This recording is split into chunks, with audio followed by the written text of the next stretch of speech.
Coucou les proches, salut tout le monde. Là où je vous parle, on est le 24 décembre. Donc ça fait un moment que j'ai pas fait d'épisode. Je prends enfin le temps de le faire et en espérant qu'il n'y aura pas de bruit bizarre. Parce que entre l'école à côté, les travaux, les Vietnamiens qui passent dans la rue avec leurs haut-parleurs pour vendre des choses, et il y a de l'ambiance. Donc j'espère qu'on sera pas trop dérangé et sinon, tant pis, hein. C'est la vie. En tout cas, voilà, j'étais à Nha Trang. C'était sympa.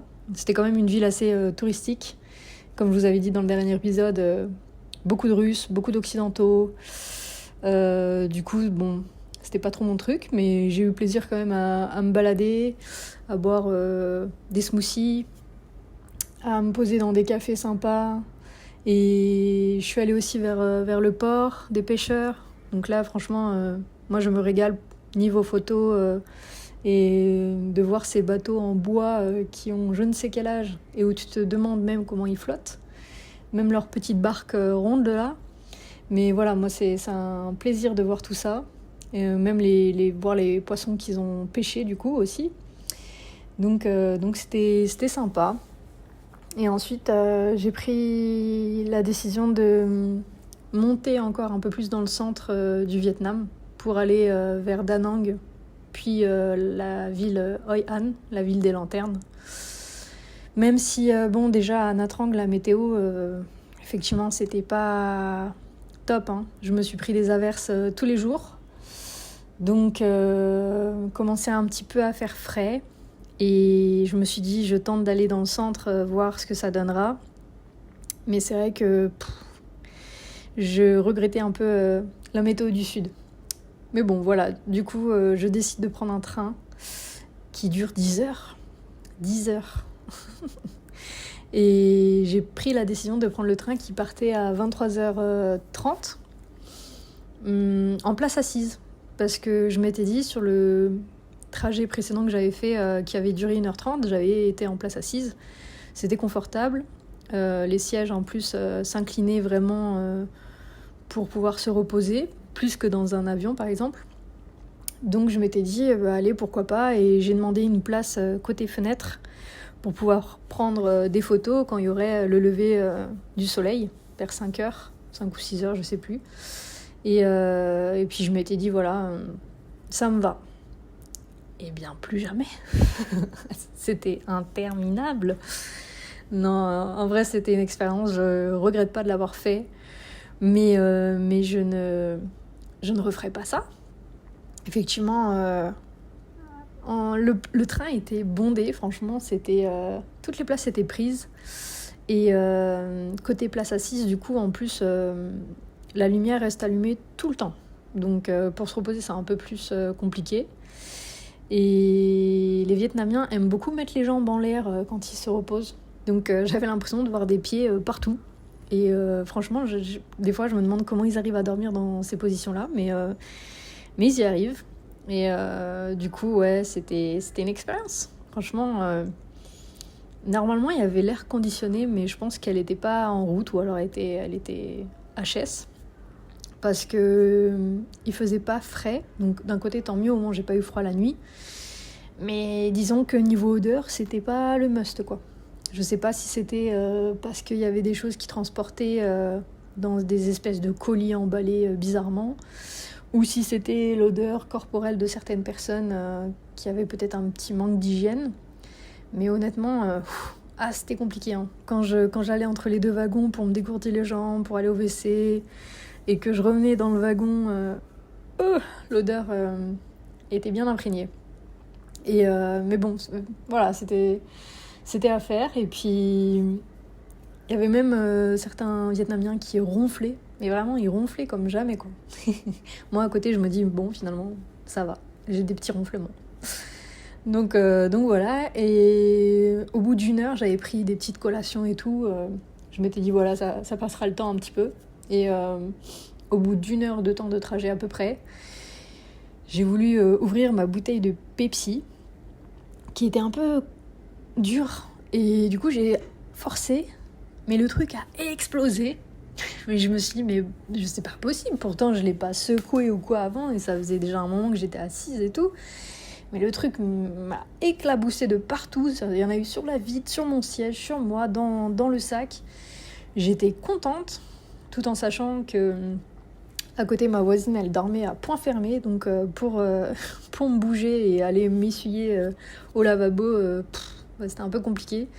Donc j'ai fait comme j'ai pu, mais je me suis dit, waouh, la nuit va être longue. Hein. Mais bref, ça fait partie des aléas. Hein. Et truc atypique aussi, durant le voyage en train, là, les gares sont annoncées, mais à voix haute. Donc en fait, le gars arrive dans les wagons et il gueule la gare où on arrive, quoi. Donc ça surprend un peu, et du coup, pour se reposer, c'est un peu compliqué. Mais voilà, c'est à savoir.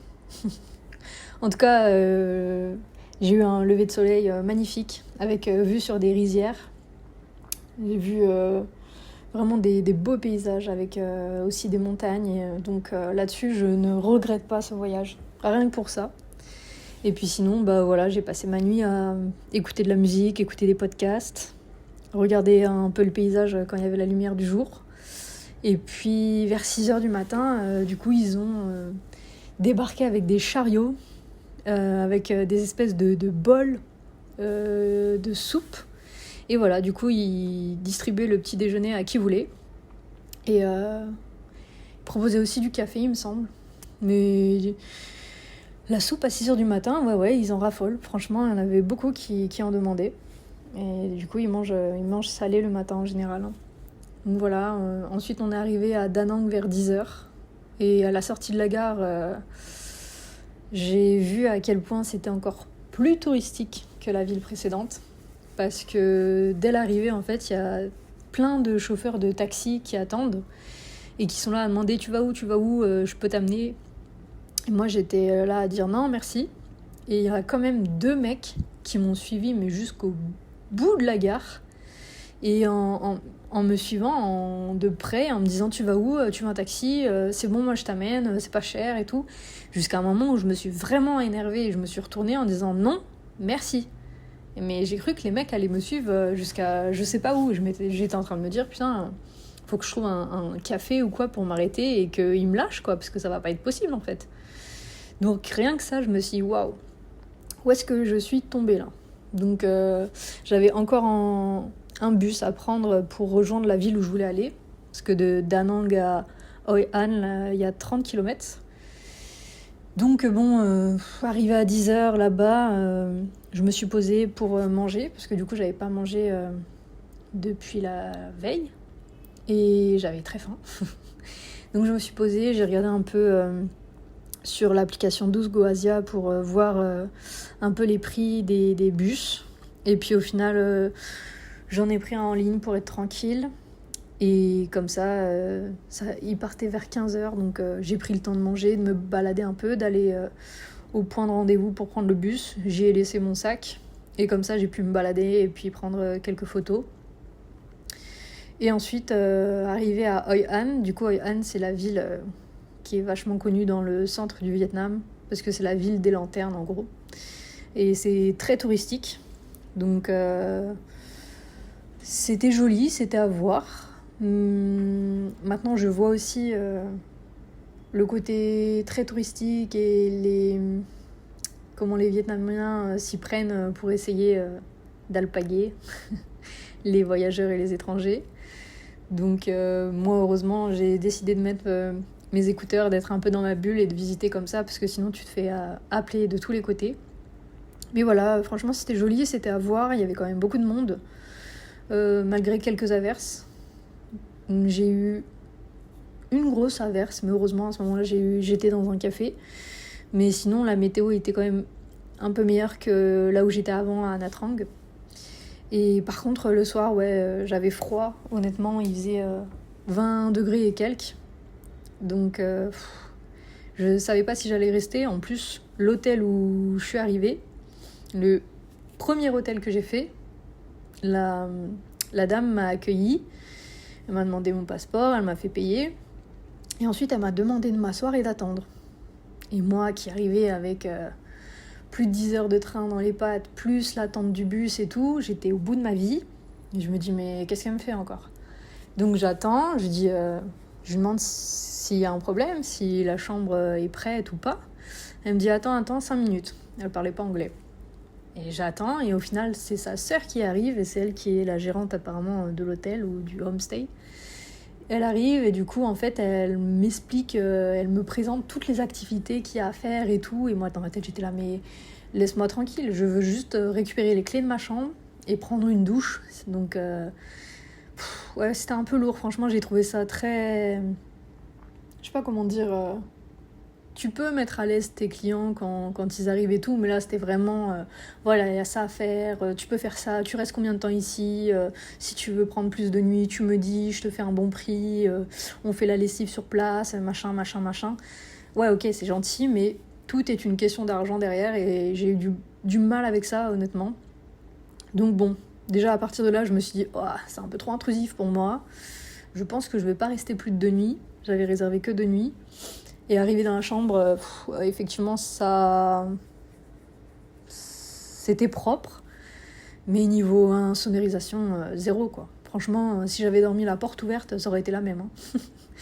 Donc bon, j'ai cherché un autre hôtel 2 jours plus tard. Et heureusement, j'ai trouvé une pépite, une famille qui fait chambre d'hôte. Où c'était dans une petite impasse. J'avais des coqs et des poules comme voisins. C'était sympa. Et eux, au moins, étaient beaucoup plus discrets, beaucoup plus respectueux. Et la chambre était magnifique. Donc là-dessus, aucun regret. Mais c'est vrai qu'après, niveau météo et prix aussi, qui étaient assez élevés, là, les prix touristiques aux alentours, je me suis dit que, au final, j'avais pas forcément envie de m'aventurer dans le nord, étant donné que je me déplace essentiellement en bus ou en train, parce que je ne souhaite pas louer de scooter. Et au vu de la météo là dans le centre, je me suis dit, ouais, si là je me l'écaille, je sais même pas ce que ça va donner dans le nord. Et honnêtement, j'ai pas envie de batailler à penser mon itinéraire ou quoi. Donc au final, j'ai pris la décision de redescendre dans le sud et de reprendre un train, mais cette fois pas en place assise, mais en train couchette. Voilà, donc ça, ce sera au prochain épisode. En attendant, je vous fais des bisous et prenez soin de vous. Ciao!